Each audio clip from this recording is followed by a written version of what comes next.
আসসালামু আলাইকুম dear viewers. আজ আমি একটি ক্লাস করব। এই ক্লাসটি হলো ইভার সিনসের উপর।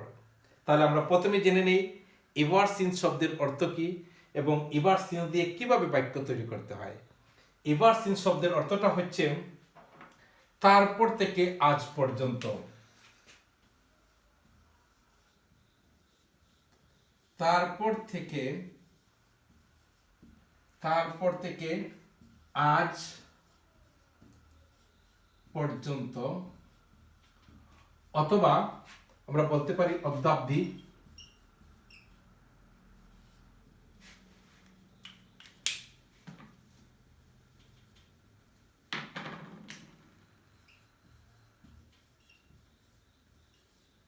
অব্দাব্দি। তাহলে আমরা জানলাম ইভার সিন্স শব্দের অর্থ হচ্ছে তারপর থেকে আজ পর্যন্ত বা অব্দাব্দি। এই যে তারপর থেকে আজ পর্যন্ত যখন বলবে তখনই মনে রাখতে হবে ইভার সিন্স। আর এই ইভার সিন্সটা কখন কোথায় বসে, আমি একটি বাক্য প্রথমে লিখবো, এই বাক্যের মধ্য দিয়ে তা দেখিয়ে দেব। যেমন আমি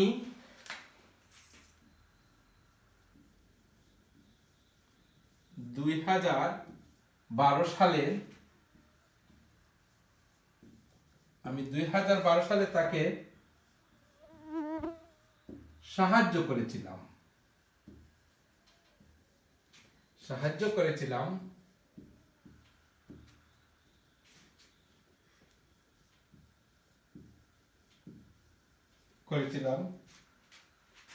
এবং সে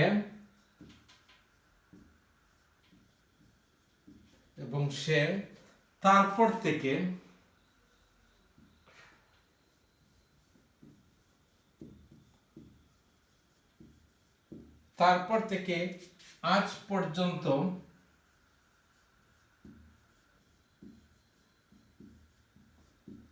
পর্যন্ত আমাকে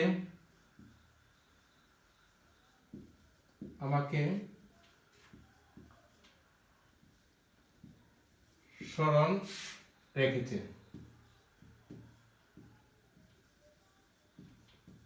এই যে এত বড় একটি বাক্য, এই বাক্যটিকে আমরা কিভাবে করব? তাহলে আমরা প্রথমেই এতটুকু পর্যন্ত আমি কাজ করব।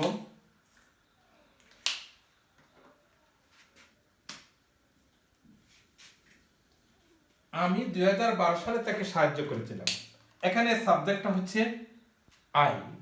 আমি প্রথমেই আই বসাবো। তারপর সাহায্য করা, আমরা জানি হেল্প। তাহলে সাহায্য করেছিলাম, আই হেল্পড।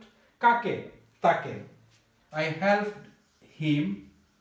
আমি সাহায্য করেছিলাম তাকে কত সালে? 2012 সালে। ইন 2012। এরপর হলো এবং, এন্ড। এখানে সাবজেক্ট হচ্ছে সে। তাহলে প্রথমেই আমরা বসাবো হি। এখানে তারপর থেকে আজ পর্যন্ত আমাকে স্মরণ রেখেছে। আমরা জানি ইয়াসে বা এই শব্দগুলো যখন আসবে তখন এটা হবে ফার্স্ট পারফেক্ট টেন্স। তাহলে ফার্স্ট পারফেক্ট টেন্সের আমরা জানি সাবজেক্টের পরে হ্যাভ অথবা হ্যাজ এবং মূল ভার্বটা হবে ফার্স্ট পার্টিসিপল। তাহলে হি এর পরে অবশ্যই হ্যাজ বসাতে হয়। He has. ভার্বটা হচ্ছে স্মরণ করা, রিমেম্বার্ড।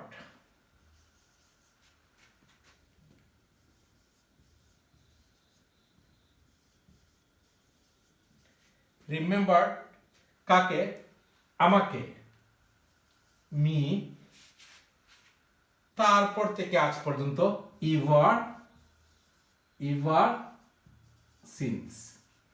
এখন আমি একটু সহজে বলি, যে কোনো ধরনের বাক্য, এভাবে অনেক বড় বা লম্বা বাক্য যে থাকে, এই বাক্যটাকে আমরা প্রথম অংশটা করব তার নিয়ম অনুযায়ী। তারপর আমরা দ্বিতীয় অংশ করব, সব শেষে শুধু ইভার সিন্স শব্দটা বসাতে হয়। এভাবেই আমরা ইভার সিন্স ব্যবহার করে অনেক বাক্য তৈরি করতে পারি। আপনারা কমেন্ট বক্সে আপনারা এই ধরনের বাক্য লিখবেন। এই বাক্যের উপর প্রয়োজনে আমি আরো অনেকগুলো ক্লাস করব। আজ এখানেই। ধন্যবাদ সবাইকে। আসসালামু আলাইকুম।